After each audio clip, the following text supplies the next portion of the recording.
कि आप एक तरफ तो नारा लगाते हैं बेटी बचाओ बेटी पढ़ाओ, और इस देश में जो है हर मिनट किसी न किसी बेटी के साथ जो है कोई ना कोई अत्याचार और अपराध हो रहा है। आप अगर गौर करेंगे तो आप पाएंगे कि भारत जोड़ो यात्रा के दौरान Rahul ji white T shirt पहन करके चल रहे थे, और उनके साथ जो भी अस्थाई, जिनको परमानेंट भारत यात्री कहते हैं, जो राहुल जी के साथ कन्याकुमारी से कश्मीर तक चले, वो लोग भी वाइट टी शर्ट पहने हुए थे।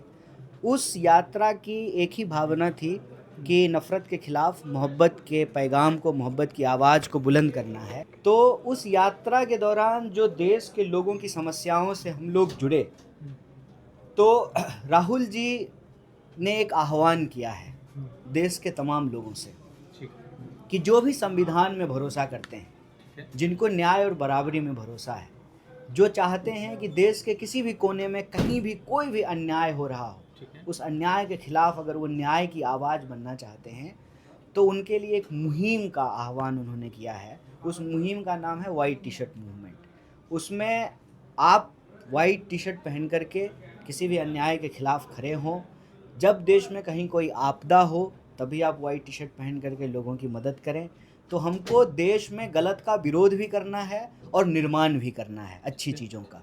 तो ये एक मुहिम की शुरुआत जो है राहुल जी ने किया है। आपके माध्यम से हम देश के तमाम नागरिकों से ये अपील करते हैं कि आपके आसपास भी कहीं भी कोई अन्याय हो रहा है तो आप न्याय योद्धा बन करके, संविधान सेनानी बन करके देश की आज़ादी और आइन को बचाने की इस मुहिम का हिस्सा। देखिए, ये समाज के तौर पे, राज्य के तौर पे बड़ी ही शर्मनाक स्थिति है कि एक तो दुर्दांत घटना हुई, और उस घटना के बाद जो पीड़िता है उसको जो है अस्पताल में बेड नहीं मिलता है। इस सवाल को कांग्रेस पार्टी लगातार उठा रही है। आपने विजुअल देखा होगा कि बिहार प्रदेश कांग्रेस कमेटी के जो अध्यक्ष हैं राजेश राम जी, वो संघर्ष कर रहे थे कि कैसे जो है उसको पीएमसीएच में बेड दिलाया जाए।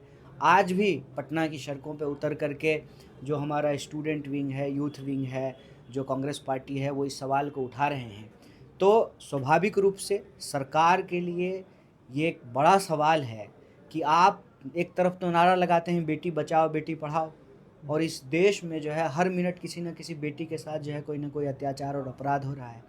और इसको बढ़ावा कैसे मिलता है? इसको बढ़ावा मिलता है जब बलात्कार के आरोपियों को आप एमएलए और एमपी का टिकट देंगे, तो बलात्कार करने की जो मानसिकता है उस मानसिकता को बढ़ावा मिलती है।